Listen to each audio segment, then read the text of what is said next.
You're listening to the Cantina Cast, your home for thought-provoking Star Wars talk. Join Albert and Jonesy in breaking down the latest news, trailers, movies, and of course, your favorite characters from a galaxy far, far away.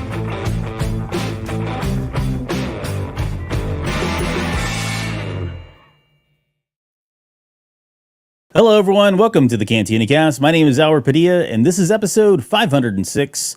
This is going to be an episode, I guess this is now the second in a series of short story episodes that Lauren and I have been doing. And tonight we're going to be covering the red one, but we're going to actually get into some of the red one. And if you don't know who I'm talking about, we're talking about none other than the hero of Mandalore himself, R5-D4. And speaking of other heroes, Lauren's with us, as already teased. Lauren, welcome to the show. How are you doing tonight? I'm good. How are you doing? I'm good. Jonesy is out on leave of some sort. Don't know where he's at. No one knows where he's at. It's completely off the grid at this point. But he left us. He did. But have no fear. We've got a couple. We'll tease at the very end. We'll talk about some of the other shows that we've got planned while he's away. But yeah, this is a cool character to discuss. I never thought, honestly, that I would ever be doing like a character spotlight on, of all characters, R5-D4. But, you know, given that he had his own short story now, and now he had this like big action sequence in The Mandalorian season 3, he's like, you know, up and coming, where he's like living his best life at this point. Yeah, it almost had me thinking, like, if I had read, so I hadn't read this short story until you recommended it to me, but it did have me thinking, if I had read it before Mandalorian, if it would have changed my excitement about the character at all. I mean, I already was excited about him, that he got his own little story. But I was like, if I read it before, I wonder if I would have been like more excited. Well, and I'm going to ask you that same question here in just a little bit, because specifically I want to get your thoughts on that. And looking ahead, now that, you know, we've gotten this story, as long everything else that happened in Mando 3, like where is he in the, I don't know, stratosphere of like characters to look forward to? Because I think he's changed for a lot of people because of the show more than anything. But I think hopefully if you've not read the story, and after we've had a chance to discuss it here, you might have a slightly even different take or context of who R5-D4 is. But before we get to that, I wanted to say a quick shout out to all of our Patreon members for your continued support, especially the now part of the tribe members. So Rob, Mike, Lauren, Dante, Risk, Justin, Jackson, Sharkman, Dan, as Jonesy would say, Daz, Isabella, Uncle Leon, Josh C, Jacob, Steve, Reader Reborn, and our Delusions of Grandeur. The members there are Rod, CJ, and Alex. So if you guys are interested, you guys can head out to cantinacast.com/Patreon and sign up. We've got tiers for just about everything you're interested in doing. If you're an audio person, video person, if you want the whole thing, it's all there. Take a look at it. We'd appreciate any kind of support that you can give us to help keep the lights on and everything else running here. Hey, before we go any further, so rumor has it that you've got something out recently on YouTube as well. Maybe talk about what's your latest video there on the Jedi Novel Archive. Yeah, I recently posted, this past Tuesday, I posted a video about how to get into reading Star Wars. So for anybody who is like been wanting to try reading it, that maybe really likes watching the films and shows, but finds the books a little bit daunting just because of how many there are. This video just kind of explains a way to tackle it. So hopefully like it'll help people who have been wanting to try it out. Hopefully it'll help inspire them to do so. And did you give them like a definitive starting point, or did you go with, hey, if you're this kind of person, start here. If you're that kind of person, start there. What was your approach? You don't need to spoil anything because we want them to watch the video, but how did you approach that? Because it does feel like a very overwhelming and daunting task of like, holy crap, where do I start with these hundreds of books at this point? Yeah, I started off by explaining the difference between Legends and canon and being like, if you choose which ones you want to start with, but I suggest starting with canon if you're new to it. And then I gave a few examples of some canon books based on different eras that, you know, kind of like whatever your favorite era of Star Wars is, start there. Oh, yeah. Nice. Okay. Yeah. That makes sense. Well, you can check that out at cantinacast.com/YouTube. Along with all of our other videos, we've got stuff that Lauren's posted there. If you ever want to see the live feeds, you got to click the live button or live link up there at the top. You can see all the backlog of videos there for just about everything we've ever done. So thanks to everybody for going out there also. And please like, subscribe, comment, all that stuff. We're trying to move up in the whole algorithm thing. It's it's a game and we get it. So we're doing our best to try to compete with everybody else. So, And I like the comments too. I like getting people's take and suggestions and all of that kind of stuff on the videos I post. So it's nice to hear from everyone. yeah, super engaging, super nice crowd there. Yeah. All right. With that, let's talk about the red one, R5D4. So again, we're talking about a story from a certain point of view, which was the anthology novel that was released. What was that, back in 2000? It was the 40th anniversary, right? So it had been 2017. Wow, it just feels so much. I didn't realize it was that old, I guess, at this point. But yeah, 2017. Yeah.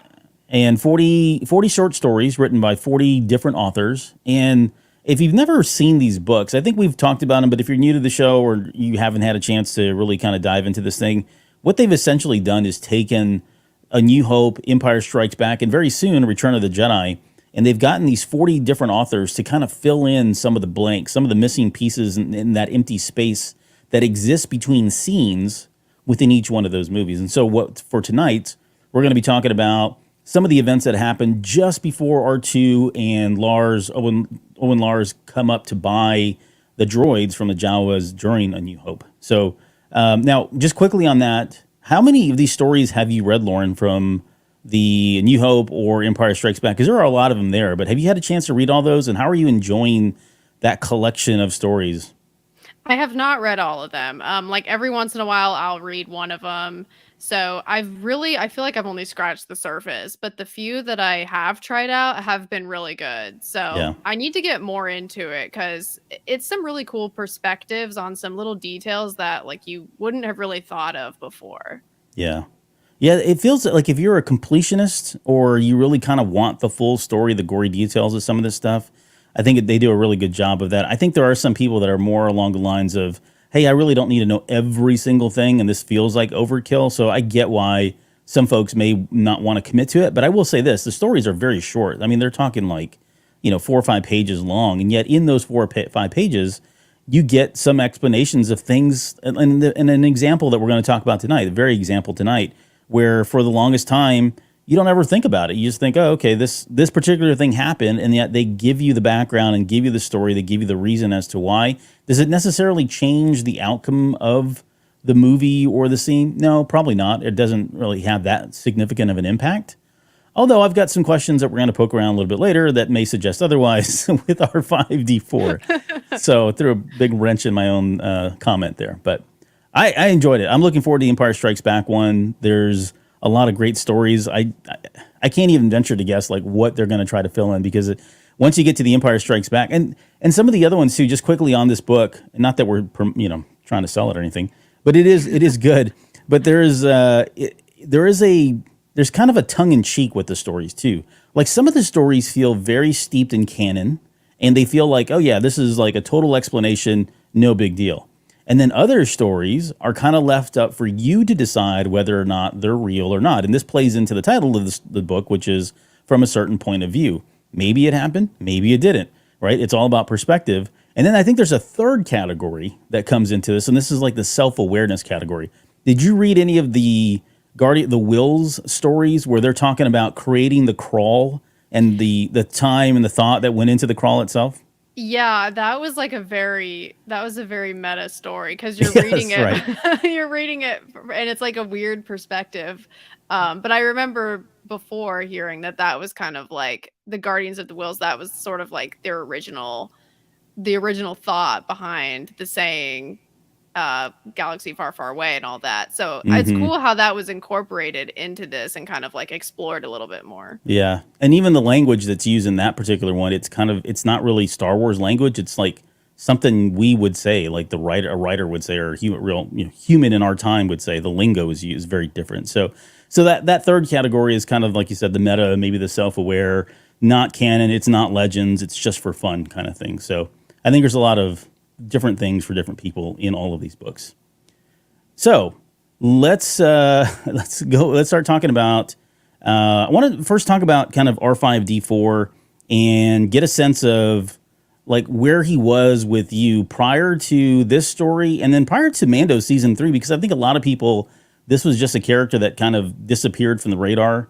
He was originally teased for season 3 of Mandalorian back on January 28th, 2019. Jon Favreau posted an image of R5D4, teased everybody that he was going to be in The Mandalorian, and we thought, what in the world? Like, of all the droids, of all the characters, what is R5? What is his story? Why is he going to be in The Mandalorian? And now, of course, we've got the knowledge and the privilege of knowing exactly how he played into it. But going into, I guess, season 3, and certainly maybe this story as well, like, what's your take on R5D4? How important was he to you? Did you ever think about him in the way you probably do now? I did not. Before Mando season 3, I did not think about him at all. I wouldn't have anticipated this whole backstory to him, his whole personality. But it kind of going back to what I was saying about, I almost wish that I would have read this story before watching Mando, because after reading this story, it is almost kind of like, of course he deserves another chance to have a story, which I guess we'll get more into in a minute. But the fact that he did have some sort of ambitions in a way, and so that we got to see those play out in Mando, and like we got to kind of see him actually live more of a life than the sad existence that he had on the Sandcrawler. That made it really special. And even though, like, before I read this, when I had just watched Mando, I really enjoyed getting to see him actually have more of a role, especially since he was kind of like Luke's almost droid. But after reading the story, it just enhanced that even more. Yeah. Yeah, it almost sets him up to even have more adventures, honestly. Like, it feels like Mando season 3 was just the scratch of this, the surface, and certainly a lot more to come there. And I think what we saw in season 3 of The Mandalorian, I think it is directly inspired by this story. Like, it feels like a continuation of that same character that we see here, right? You kind of said it really well about how this is where he's progressed and where he's come emotionally from this, which, of all the droids, like, he's so steeped in emotion and so almost pitiful at some point. Like, he just bottoms out and is given a second life. And we'll get into all those details here in just a little bit. I think one thing I do want to quickly mention is this character has essentially 3 iterations of him, right? He has the canon version, which his original appearance was in Attack of the Clones. And I don't know if you went back and watched it. I couldn't remember him in Attack of the Clones, honestly. So I was like, where the heck? They said he was in Mos Espa. And so, okay, well, the only scene in Attack of the Clones is when Padme and Anakin go back there and talk to Watto. And sure enough, like, when that scene opens up, they're on that little, like, rickshaw trolley kind of thing.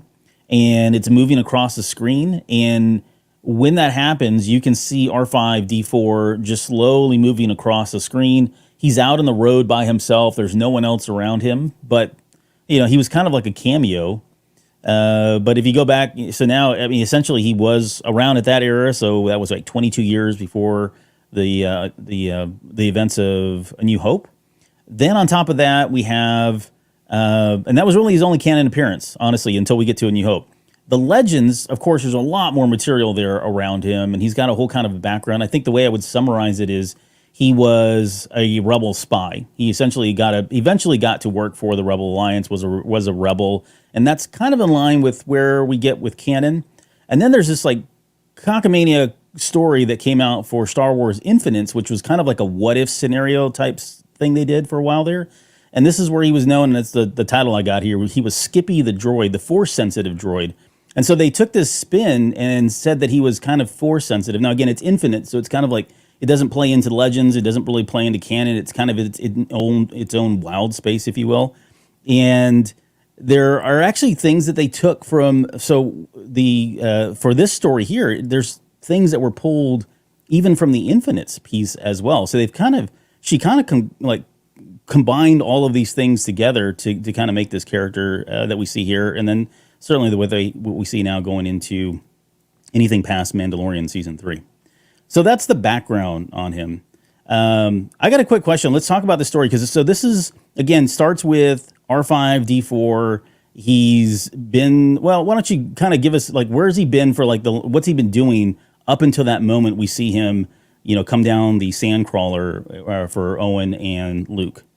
Well, he's been living on the Sandcrawler for 4 years, and when they first captured him, his memory was wiped. So he does not remember, like, what his life was before that. Although at times we do kind of see some glimpses that maybe he kind of does in a way, but for the most part doesn't remember it.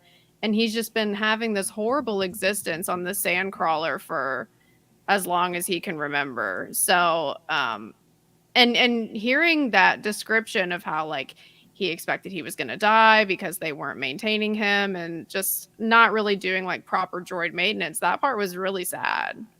Yeah, he does he's living this very like really I called it pathetic, but it's sad, like this sad life of nobody wanting him. And I think what really comes to mind is now, and I've already waxed a couple of different iterations. He had a couple of owners. I think they mentioned, maybe it was in this story. It's all kind of like mixing together for me now. I say this, but there was a question about like for 4 years, essentially he's been on the Sandcrawler. So where did he come from?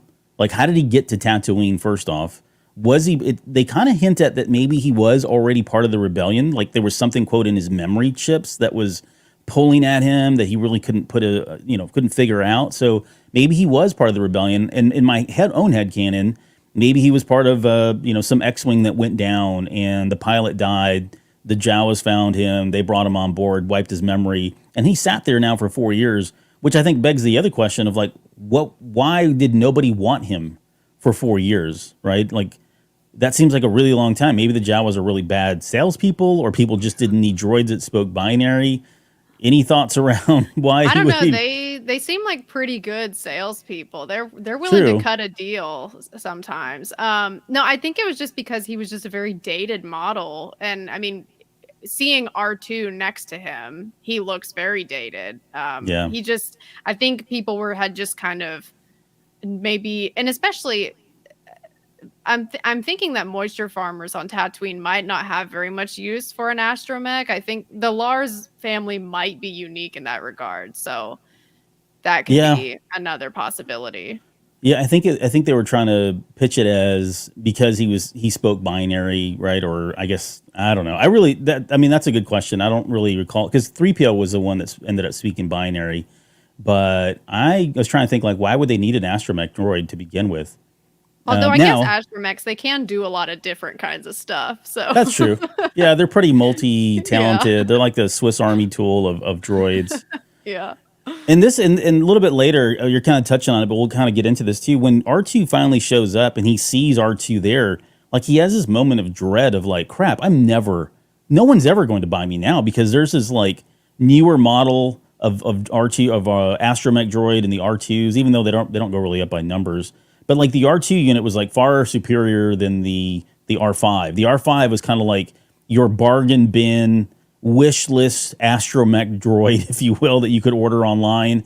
And so they didn't really live up to that. And then before that, I think the prevailing droid for selfish reasons was the C series of droids, which is what Chopper is. Like those psychopaths, right? Those droids, those astromech droids were like really, really antiquated, super old stuff. Then the R5s came in as a bargain price. But if you really had the money and you wanted to go bougie for your astromech droid, you went with the R2 units. So that's kind of the story there. In this chat, I wonder quickly, Alex had just asked, where does it mention R5 Blue as motivator and purpose? Maybe I dreamt it. We're going to get into that. That's actually what this story is about. So we purposely didn't kind of tease the storyline because it would pretty much give away the whole story. So we're just going to walk through the events of what happened here. We'll eventually get to the motivator thing. And there's actually some cool things that I want to kind of toss around, debate, both in canon and in legends about why kind of all this stuff happened. But so yeah, he's pretty much worse for wear when he gets pulled in there. I guess when the R2 unit comes up, and I think it's right before that actually that he gets all cleaned up for the first time. He's complaining about sand in his gears. He hasn't had lubricant in a while. Everything. I mean, it's just this really, really dry, no pun intended, like situation for him, and a horrible situation for him to be in there for so long. So the other thing too that was interesting, they mentioned that the R2 units, both the R5s and the R2s, were known for deception. And for R5, like I don't know, I mean, we don't really get a lot of we don't get a lot of situations in his life, honestly, because unless you go to Legends, that he was really, really deceptive. But I think with R2, that pretty much holds true. I think they have been known for being deceptive. But any thoughts as to why you would design astromech droids to be deceptive. Like it seems like a trait you wouldn't necessarily want to program into the chips, but yet here they are. It could be because, I mean, we see astromechs a lot of times are in military situations. So maybe like in a case that a droid was ever captured and someone was trying to get the memory from the droid, they would want the droid to have the capability to be able to resist that. So I could see that being like a useful reason for deception. Yeah. Actually, I hadn't thought about that. That probably would make sense. Keep them on, have them on their toes a lot, just in case something went wrong. Yeah, they're able to kind of fend for themselves in a way. Yeah. He gets really excited because I think he hears one of the Jawas talk about a potential sale that he could be possibly sold, right? He gets super excited about that. And this is, of course, when R2 finally comes in. And, you know, R2 is shinier. He's an elite droid. You know, he's in beautiful condition compared to where R5 was. And then we get to that night. So the night before this, you know, so R2 has been brought on board. 3PO has been brought on board at this point. They're all in the Sandcrawler. They're all heading out to the Lars homestead because of the potential sale. And we almost get like this Last Jedi, Rashomon, like Luke standing over Kylo Ren or Ben Solo about to kill him kind of the moment where R2-D2 is actually considering sabotaging R5 because he wants to ensure that R5 doesn't get chosen because of his mission, which, you know, Princess Leia gave him on. So just on that topic alone, and then we're going to divert a little bit from R5, but the idea that R2 would sabotage him, do you feel like that's in character, not in character? Do you feel like that's in alignment with his character at all? I feel like it is in character because R2 is prioritizing his mission. And you can see R2's emotions where he's doing what he feels like he has to do, but he also feels guilt about it. And this was a scene, this particular moment really made me start thinking about like the emotional lives of droids and like how sentient are they really? Because the conversation that they have during the scene where R2's like, I'm sorry, but like I have to do this. And R5 is like, well, I'm going to die if they don't buy me. And R2 feels sad about it. And there's like a whole range of emotions between the two of them happening in this scene. And there's no humans present for this to be like a performance for. So that was something that I found particularly striking about that part. Yeah. I think I'm with you. Like, it does feel like it's in character for him to have sabotaged him. And this was first introduced in Legends as well. Like in Legends, the exact same thing happened where they R2 kind of woke him up in the middle of the night. He was about to kind of, I don't know, pull the plug on him so that he wouldn't work. But I did like the conversation that they had. I mean, that whole conversation between two droids and him saying, "Look, I've already got a master. The galaxy's I'm on an important mission." And there's something about, even though R2 was basically trying to kill him in this moment, there's still something in there that he can't quite put his finger on it. It's the rebellion. There's something tugging at him, telling him that this is probably true, but he's going to still sleep with one eye open. And a little bit later, we can talk about this, but when this story came out, there was some controversy around whether or not R5 was hearing the call of the Force. Was he, and I'm not saying he's Force sensitive because that goes back to the Infinite storyline. I don't think that's at all what they were doing here. But, could the Force have come in and helped persuade R5 to fall in line with R2? Or was it just R2's compelling story and basically screaming and crying at the very end before he was not selected? But do you feel at any point in the story you got the sense that the Force, like the greater intervention was happening here with the Force coming and speaking to R5? I took it more as that R5 had some sort of distant memory where at one point in his life, he would have cared about the same mission as well, being part of the rebellion. So I was kind of more in that theory that R5 was belonged to a rebel pilot at some point. But I also like the concept of the Force coming in and directing the situation, because it clearly wasn't a coincidence that Luke ended up with R2. I mean, too many things had to come together for Luke to find R2. So I feel like it could go that way too.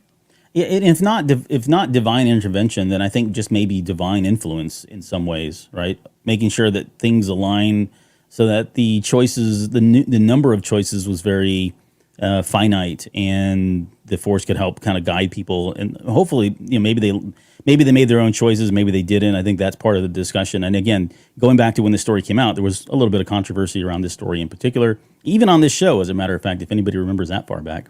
So let's get to, so he stays up anyways, right? He doesn't really trust R2 at this point because he just tried to kill him. And we kind of get to market day. And this is where I felt like R5 was really like just, he was talking about, he was almost like trying to psych himself up about, hey, if the homestead isn't that great, that's okay because it's better than, where I'm at right now. And when he finally sees Owen Lars, he looks at him and, we see Owen Lars. He doesn't look, I don't know, he doesn't look really well kept to me, but it was almost like he was painting this mental picture. R5 was painting this mental picture in his head about, oh yeah, this guy looks really good. Like he's well shaven, very clean. This is going to be good for me, right? This says a lot about him. This is kind of the master I'm looking for. But at the same time, he's talking about, hopefully they're poor. Hopefully they can't spend a lot of money and they don't go for R2 and maybe they'll just settle in on me. I'm like, dude, have some like pride in yourself, bro. Why are you so down on yourself about these things? But He's I guess been with these terrible Jawas that have been mistreating him for 4 years. He can't help it. He's telling himself whatever he has to tell himself. to psych himself up. Yeah. Yep. Excuse me. And then, no, go ahead. Oh, I was just gonna say that part did make me so sad though, because he's saying over and over again he just wants a purpose, and he's willing to take whatever purpose that may be as long as it's a purpose. So I think he's trying to convince himself of Owen being the perfect master, even though he has nothing to go off of. Yeah. And then they do play out in the story. The whole scene kind of plays out where, Owen walks up and he's looking at droids. I'll take that one. And it's such a quick sell, right? It's not even like there's no consideration. It happens so fast. And it catches off R5 like off guard. He's like completely blown away that he can't even believe what he just heard, that they picked him before R2. And he then goes on and tells R2, hey, not to worry, that you'll find a master someday kind of thing, right? And then that R2 then starts into this whole kind of like, he's just really laying it on thick. Now, I get it. He is on a higher purpose mission. We all know what that mission is. We know what the stakes are and the fate of the galaxy. But it was very dramatic of R2 to say there's no time. He says the galaxy is doomed. And then he goes and iterates the help me, Obi-Wan Kenobi, you're my only hope. He actually says to him, help me, R5, you're my only hope. So I think I think that's kind of funny that he did that, because it's a droid, imitating something that, or I guess imitating human behavior in some way, or maybe he feels the same way. I don't know, but I just want your thoughts, I guess, on R2 using that line. How did you take that and reading it? R2 loves the theatrics. So to me, it made a lot of sense that he was like, when she said this, it sounded super good. So I'm going to try it as well. Yeah, right. And at this point, he doesn't even know if it's going to work yet. So, but it had that big of an impact that he went ahead and did it. Yeah, so, I think it also helped that R5 already was kind of sold on the idea anyway. Otherwise, R2's theatrics might not have worked as well as they did. Yeah. And of course, Luke at this point says, I think he tells him to take the droids back and get them clean and all that in just a little bit here. And it's in that moment that he again feels something. And this is the way she described this. We didn't talk about the author. It's Rae. What's her name? Rae Carson. Mm-hmm. Banana. I forgot her name already. Great story here. Breakdown on the story. But he feels something suddenly here, and she describes it as weighted and uncertain, and that there's a bad feeling about it all. And this is where I felt like, okay, maybe this is the Force speaking to him in a way. It's not necessarily the imprinted memory of the rebellion or maybe a past mission. It's just something, he's got this feeling. And I think this gets exemplified a little bit later when he's talking about his, what did they call it? His new mission that he had, right? He suddenly believed in all of that. So this is where I felt like this is where the discussion of the Force and whether or not it's having an impact here on him one way or the other. But either way, he does have a very quick moment here where suddenly, either because of what R2 says, or maybe it's divine intervention in the Force, maybe it's just his consciousness. He was so gung-ho about trying to get off the island, if you will, that he suddenly had a 180. He completely turns around. It's like, you know what? I get it. He believed for the first time. He believed that R2's mission was important. He believed that R2 was going to save the galaxy. He believed that he needed to be the one to help R2. And he believed that it was now his mission to be part of the rebellion as well. He had all this this epiphany within the matter of seconds here. So I guess your thoughts on that little moment there. Well, yeah, and he also had no details as to what the mission even is. So, like, that just speaks to it even more that R2 had no time to explain what the situation was. It's not like he was gathering evidence or information. It was just like only a few sentences were exchanged, and that's enough to convince him to. In this moment, he feels like he's sacrificing his life because he told R2 earlier that if I don't get sold, I'm gonna die. It's very obvious that he's close to death based on how the Jawas are treating him. So, um, that feeling from the Force was enough to convince him. So, I mean, as we're talking about this, I am kind of coming on the side that maybe the Force was intervening in some way, in addition to perhaps some distant memories as well. Yeah, and just the persuasion from R2, right? I'm sure he's pretty good at selling things. Maybe it's deception. Who knows what's going on there with him? But so yeah, and then he, the way she described that, she said, suddenly this understanding hit him like a suction magnet. He believed, and it's just that the belief of a droid. There's almost faith, is how I interpret that. Right? He suddenly had faith in something, in a purpose, in R2, and all of those things, and it changes him. Right? He talks about he's suddenly been altered in some way, and this is probably, from a droid's perspective, it's probably just, okay, he has a new mission. Even though it wasn't programmed, it wasn't given to him by a master, he now has a self-purpose in life that maybe he didn't have before. He didn't, who knows? I would assume he never even tried to get off the Sandcrawler based on the way what he was interpreted. But given this point forward, I could see him trying to get off and off the Sandcrawler and head out and do something for the rebellion. This is exactly what happens at the very end of the story, but more on that a little bit. But he just talks about how he no longer has barriers. There are no longer limits, that he was altered in a way that allowed him to come up with a plan so quickly, because at this point, he's already been selected. He's already being marched off by Luke Skywalker. He's trying to figure out a way, like, how do I stop this from happening? I've already been committed. R2 has been hit with a restraining bolt. And if you think about it, this is where I was joking, like, these stories are kind of, they don't have a lot of weight, but the reality is, if R2 doesn't go with Luke, then, Star Wars as we know it never happens, right? Because the Death Star plans are sitting on him. So something had to happen. And in all that moment, this is where Alex was asking, he comes up with a way to, route, I don't know, this is super complex, I'm assuming, right? But somehow he routes like his lubricant into his eyes, behind his eyes, and then allows to, causes, it's not his motivator that blows, I think, is how they described it. But, Luke's looking at it from a real quick view. But he causes himself to he sabotages himself, essentially, so that Luke can make a decision to pick R2. And not only does he sabotage himself, but then he goes into like this sleep mode to make everybody think that the droid's completely like kaput, like he's dead. And he'll wake up a little bit later in the Sandcrawler, but he really takes himself out of commission in that moment there.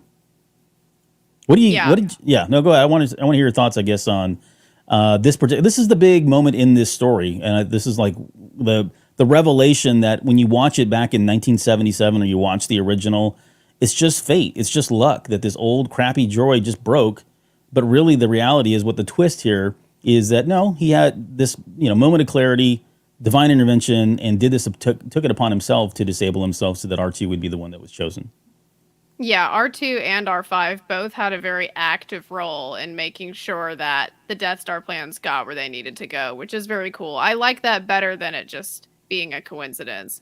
But yeah, we were saying that R2 loves the theatrics, but I guess R5 also loves them too, when he does this like big explosion out of his head, like on purpose. So, it might not have had to have been that dramatic to get the point across, but that's what he did. So, and he almost makes it like it's a very split-second decision as well, because he's kind of going back and forth a little bit on like, I'll get to live, I'll finally have a purpose, or I also have this bad feeling. And then eventually he has to make a split-second decision where he explodes himself like that. Maybe explodes is too strong of a word, but whatever you want to call it. Yeah.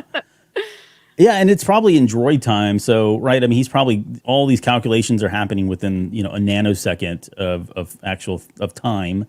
But, and then like his last moment is after he blows himself up or blows his top, he then says, "Please notice R2" to himself, right? He's kind of murmuring that, "Please notice R2," almost willing it into existence.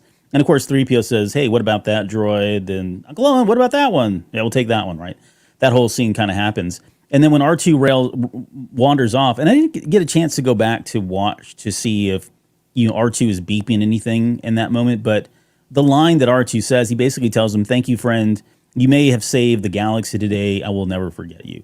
So R2 at least gives him a thank you and a proper send-off notice before he just kind of, shoves away with this new family and new master while he's left to be, again, with these stinking Jawas, now even in worse condition than he was when he first started off.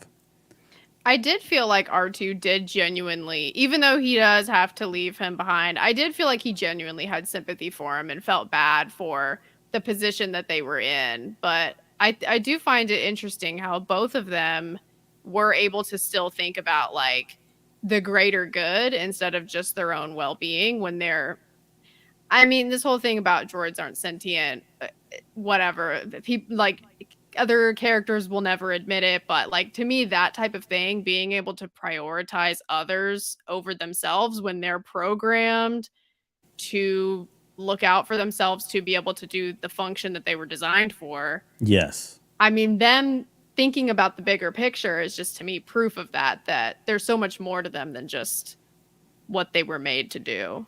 Yeah. No, that's a good point. Anybody that still believes that they're not, I don't know. You haven't watched Rebels, you haven't watched, Star Wars very closely. They definitely are much more intelligent and certainly have an actual personality in life more than that was just programmed to them when they were originally created. So, and then we get into kind of like the aftermath. So, of course, we know what happens to R2. He goes off and saves the galaxy. Or, as Alex said, C-3PO takes all the credit for it, right? If you want to look at it from that perspective. But then, I guess to kind of quote Paul Harvey, the rest of the story is he then goes back into the Sandcrawler. And it's at this point that the stormtroopers show up. And so he like buries himself in a bunch of other parts and components and plays dead. Again, back to the deception piece. And it's about self-preservation because now he feels like it almost like, again, had this not all happened and stormtroopers showed up, I think he would have just said, just shoot me, just kill me, put me out of my misery. I'm tired of living on the Sandcrawler. Nothing happens here. My life is miserable. But he was compelled to preserve his own life because he feels like he had a more important mission. So he does that. They kill all the droids and all the Jawas. And it's at that point that he rolls on out and just kind of wanders off into Tatooine in the hunt of, joining a rebellion of some sort and being able to kind of help the galaxy. And he's got like a whole new mission and purpose. And this is kind of where the trail goes cold for him to kind of go past the story. The story ends really right there. And we don't know anything about R5D4 until we get to, the mention of Carson Teva saying that, hey, we served in the rebellion together. Who knows? Maybe there's a story there that'll be told. But that and then what we get in season 3 of The Mandalorian, right? We don't know anything more to that. But I do feel like knowing where he came from and how self-loathing he was and how he was inspired by R2, how he suddenly had a new purpose and things, I think all of that still plays into the character we see in Mando because, yeah, he was very reluctant. I think that's probably still in character. I don't think he really wanted to go to Mandalore, right? That was very clear. He was very skittish, but he had his moments in there. I called him the hero of Mandalore because he was the one that got Mando through all the shields. He had his like epic mouse droid battle, right? That was riveting and super choreographed to no end, but...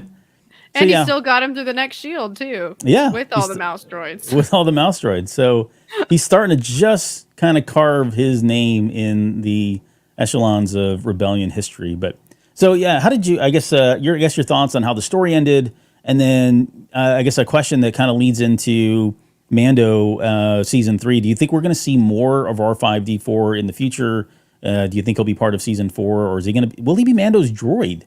Right? I mean, think about Mandalorian. Think about Din Djarin, where he was in season 1, how much he hated droids, and then kind of coming full circle to not only adopting a droid, but of all droids, this particular droid, now that we know so much more about him.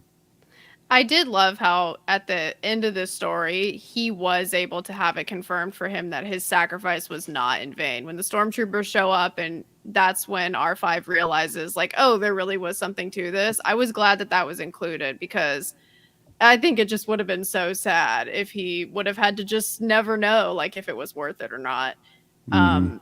And yeah, like him escaping on his own and then ending up with Din. I love that character progression for him. And even though he is scared at first, I still think that he ultimately got what he wanted, which was to have a purpose. Because without him, I mean, that whole series of events would have gone very differently. So I think it's perfect that he ended up getting what he wanted. He got his purpose. And I think it's very fitting that a droid like him ends up with Din, because I feel like he's a very safe droid. Like, he has good intentions. So I Mhm. feel like they're like a good match. I don't think Din has much to worry about with him. Yeah, I like that. That's I hadn't thought about that honestly because Din's hesitance to droids stems back, of course, to the Clone Wars and what happened to him with the B2 droids taking him away or almost killing his family and almost taking him away. So I get where all of that's coming from, but you're right with R5.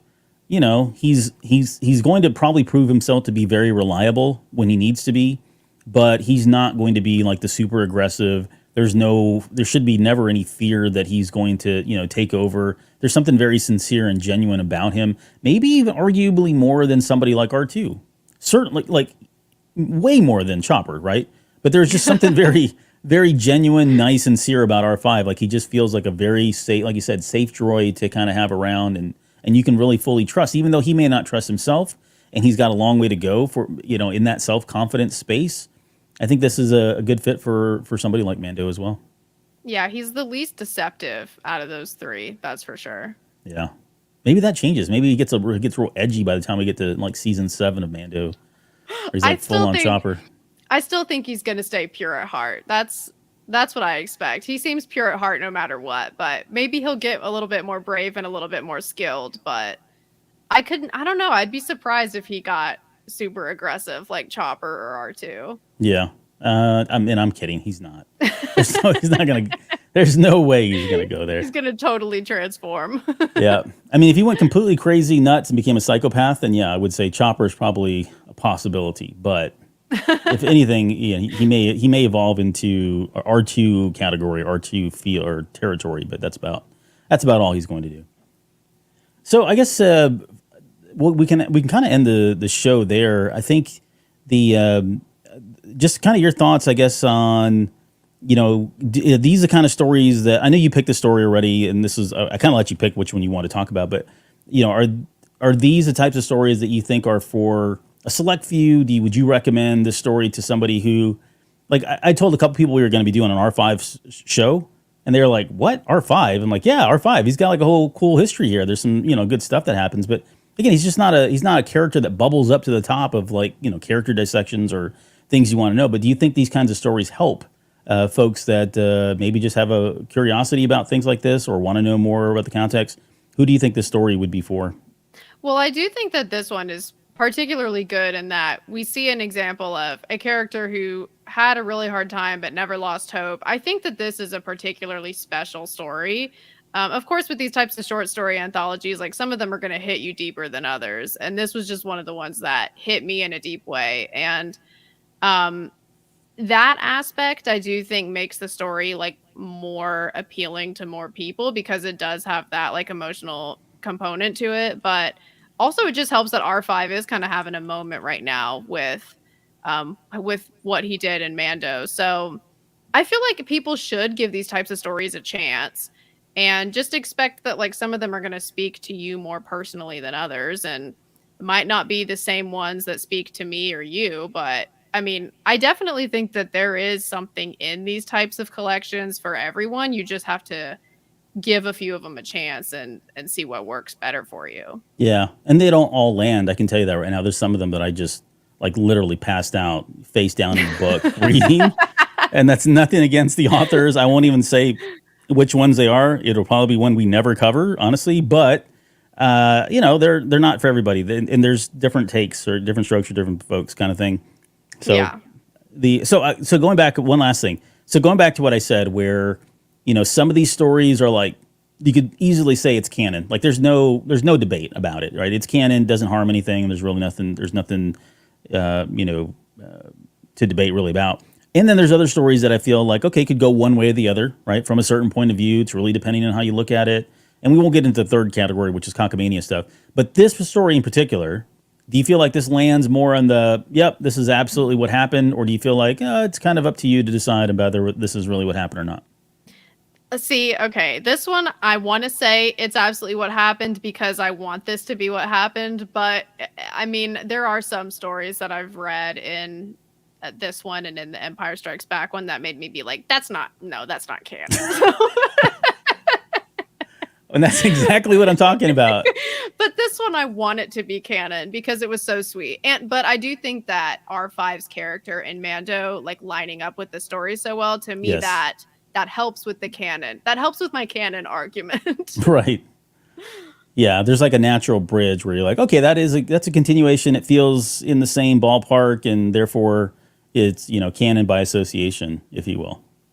Right, and canon is what you make of it. So true.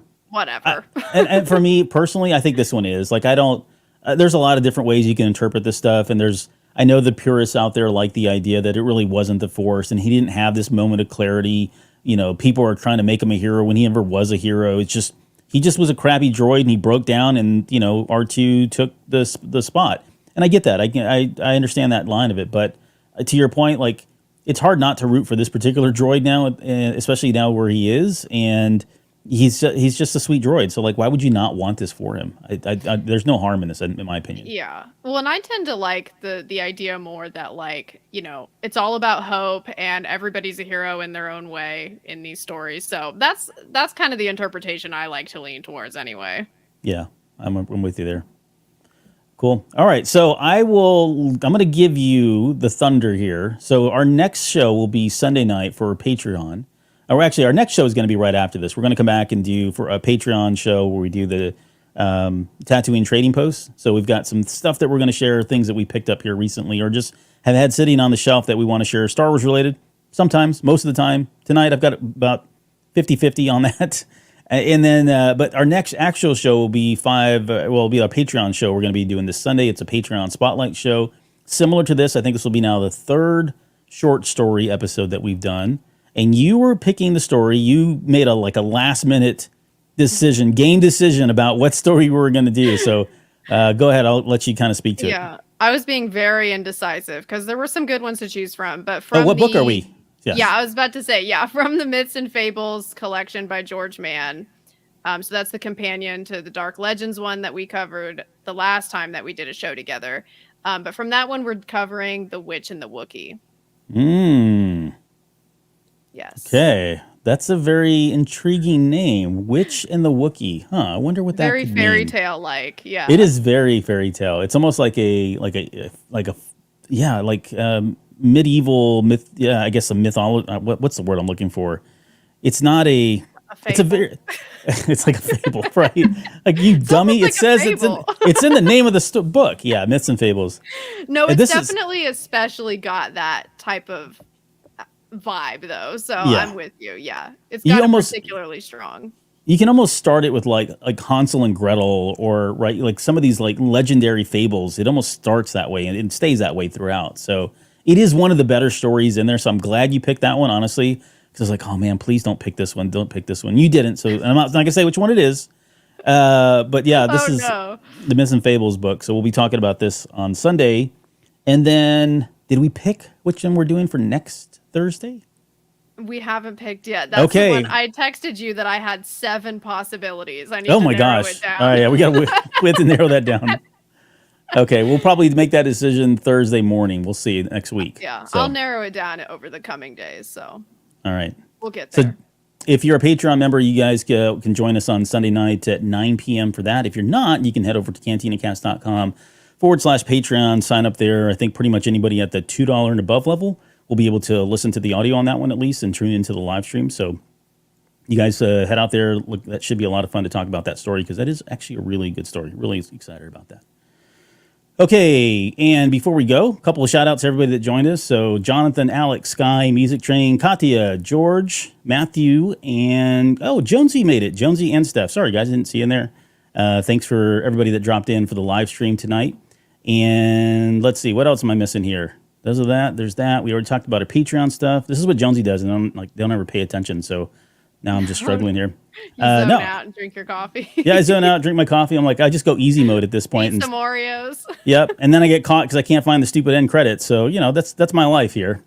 But no, thanks Lauren, thanks everybody for joining us on the live stream. We'll see you guys here in just a few minutes for the Tatooine Trader Post if you're on Patreon. If not, we'll see you on Sunday if you're Patreon. Or we also have Waystation. Don't forget that. So I should mention that quickly. Waystation Sunday night. We're going to be talking about news and rumors for everything that happened this week. A couple things in there that have popped up. So looking forward to that.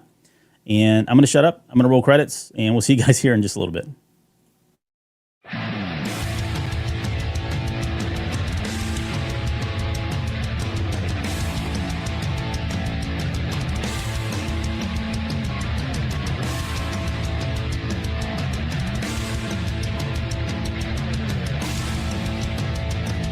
You're still listening? Wow, that's amazing. Well, I'm here to give you the disclaimer. Normally we do a big, long, drawn-out disclaimer thing saying what's what and who's what and all that other stuff, but I think you guys kind of know that Lucasfilm and Disney have no affiliation with us at all, and we have none with them. We talk about Star Wars, which is their property and all that other good, fun stuff, but I think you can tell which is our stuff and which is their stuff. If you can't, well, then send a lawyer to send an email to me, and I'll be glad to chat with them. Other than that, you know what's what, so that's your disclaimer.